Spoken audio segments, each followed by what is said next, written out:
I met Nate when he was probably 17 or 18. I would say twice. I'd say two different things. I remember him being at shows with his friends. They call themselves the disgruntled fans, and they would generally be kind of, what rating can I do this? I can believe. Okay, so they would, their thing was that they would be assholes at shows and kind of do silly stuff out in the crowd. So I would see him at those in his group.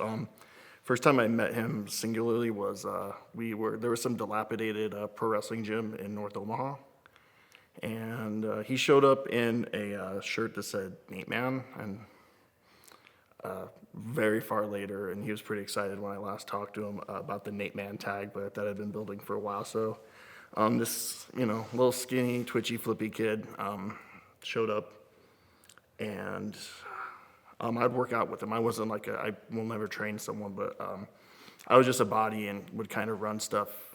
And I remember he would do unnecessary amounts of flipping. So like we would do a monkey flip drill, and he would decide to over-rotate and land on his face, things like that. And I remember one night, because, kind of how you do it, he wanted to do Shining Wizards.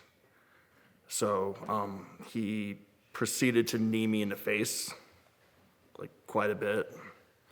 And he was concerned, but like it was just, he wanted to do it, so, have fun. So I have different perspectives than a lot of the people.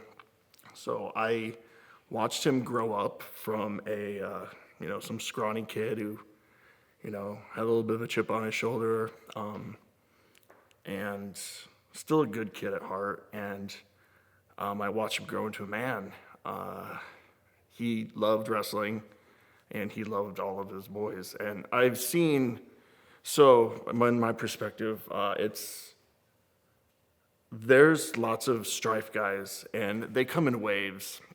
So I'd see him take some guys under his wing, like Troy, Brian, and those guys, Joey, and in Iowa. He'd take them under his wing, show them the way, and then there'd be another wave where he'd take Nikki in and guys like that, guys like Jared, and then there'd be another wave. He would take in guys like Garrett,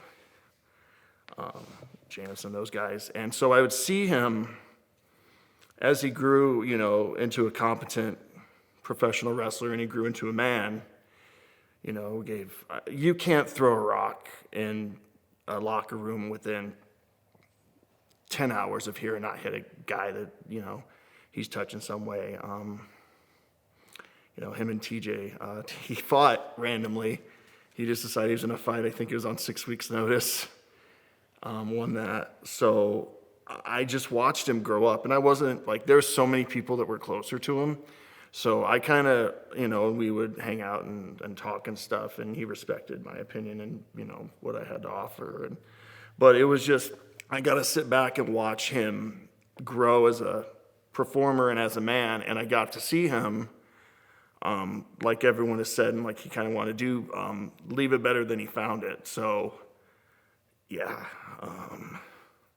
so that's how I know Nathan Blodgett. I watched the little kid grow up into a man and make a lot of people's lives better. And it's like I told his dad, and I think if I could tell Nate this, like you should be proud because you had a hell of a life and you touched a lot of people in a very positive way.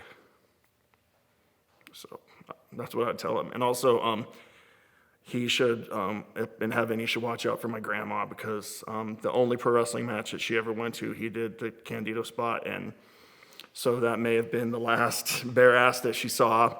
So I don't think she got over it. So give her space, gradually say hi, and I'm sure you guys will get along fine. So that's what I got. I don't think I do. I think everyone else will say it better than I can. That's it. All right.